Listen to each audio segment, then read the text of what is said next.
Welcome to Our Life the Way. Using water totes for homesteading. I'm going to talk about benefits of using bulk totes for water storage and reserve when homesteading or living off. Today we're going to talk about 3 benefits of having a water reserve on site, whether that is a dugout, water tote, stream, whatever the case is. And we're going to share some examples of how it can help you out as well. But first, please like and subscribe to shake up YouTube's algorithm, ultimately showing you more of what interests you. So what we're going to show you. 3 benefits of having a water reserve.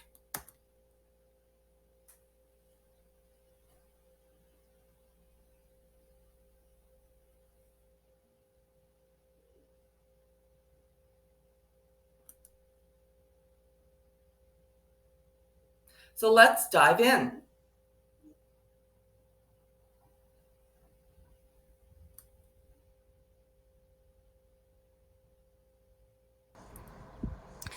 One of the most important things when starting or maintaining your homestead is water supply.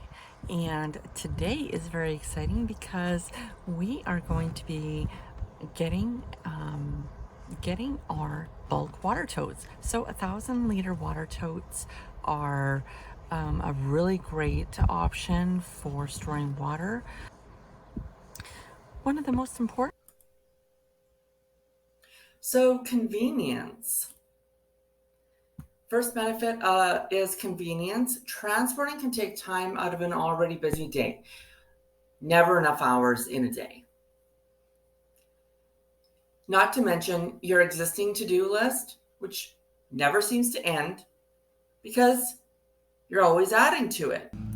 Okay, so let's talk live examples here. So the benefit of having a water tote on your property for convenience obviously is that you can easily walk to wherever it is that you're placing it on your property, right?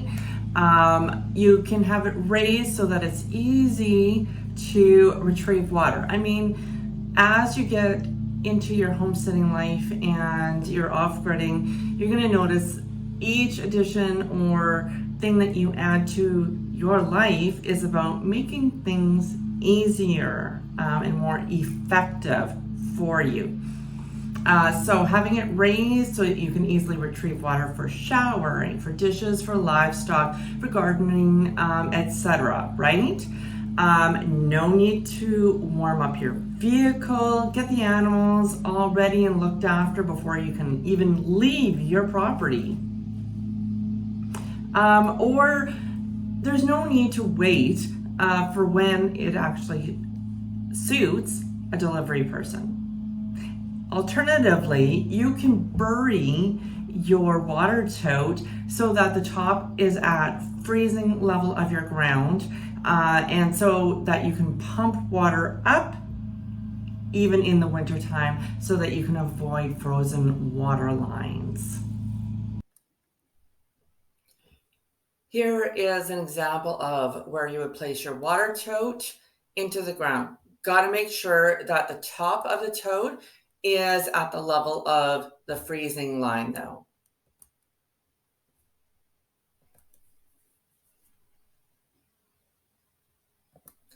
Secondly, cost-saving benefits, money. Having a supply already on site will save money as time equals money. You need to look at the cost of transporting, having it delivered, or having fuel of transporting it yourself, cost of gas. So time is money. So the more time spent on getting water, the more money spent. Cost of fuel is rising continuously. So whether you're transporting yourself or having it delivered, the cost of fuel will undeniably be a factor.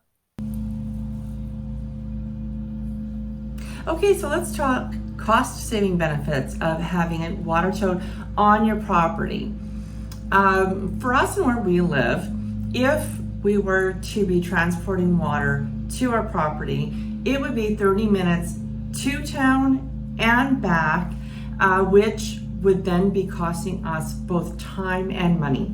And let's face it, folks, when you're homesteading or off-gridding, probably don't have either of those. Also, thankfully, we only have the two of us and our two puppers to worry about or to be concerned with for water so far. But that is soon going to be changing. And if you talk to any homesteader, it happens quicker than you think. Also, friends down the road needed to transport 200 liters every day after Hurricane Fiona swiped through the area that we're living in. That devastated their farm, and they had horses, they had sheep and chickens. They thought they had what was a good system in place, but it was hooked up to electricity. And if you go through a hurricane, electricity is an issue that gets blown apart. So also something to consider, alternatives as far as what happens when the power goes out for that. So, and then water is not going to be accessible. So having a water tote on site with a way to access it is going to be a really great. Also, friends.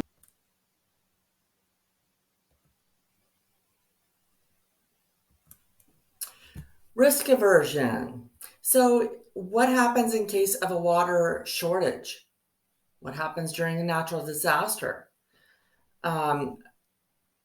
Timing from running out when you're able to have it delivered or picked up yourself. So risk aversion, a level of risk management is needed in most areas of life, whether you're off-gridding and homesteading or not. So, but in those cases, when you're off-gridding and homesteading, it's even more important. Effective risk management can mean the difference between life and death in some cases. Not all areas have such dramatic consequences, but what you have for water, that is an area you definitely want to prepare for adequately. Research is a great way to avoid at least some of those risks. So you want to track what you use currently for all areas of water consumption: dishes, showering, drinking, cleaning, cooking, pets, livestock, gardening. Then you want to add to that. Having a double that amount is that's a good measure. Sometimes you can't, but if you can, that's a really good measure to ensure you have enough. Your research analysis is going to be really key in a lot of different areas for homesteading, off-gridding, and that type of lifestyle. Now, goes without saying that researching is good in a lot of different projects that you're going to take on in life. I had the benefit of doing some off-gridding before this stretch with my partner. So I referred back to that when I was tracking how much water I was going through in a week with, and that was for myself and our two pups. So I went back to that, and I knew that I went through 4 liters for a shower, and that was with a shower bag, a solar shower bag. It also included anything for washing dishes, for little plants that I had around the area, for the pups, for any cooking as well, and for drinking, of course. There was no dug well on the property at that point either until close to the time that I was leaving it. Now for us, we tried to catch as much rainwater as possible so that we can make use of that instead of having to transport any water, because that rainwater comes from the sky. It's free water, at least for now it is. So Mother Nature, though, sometimes has her own agenda. Can't always count on that rainwater. So having a reserve, again, is going to be key to making our life smoother. Your research analysis is going So now you've got the goods. For a bit of a recap, we covered 3 benefits of having a water reserve: convenience, money or cost factors, and risk aversion. So thank you for watching. Remember to like, comment, and subscribe. We'd love to hear from you. Let us know where you're watching from, if this was a benefit to you, and even ways that we can improve. Hope to see you again soon.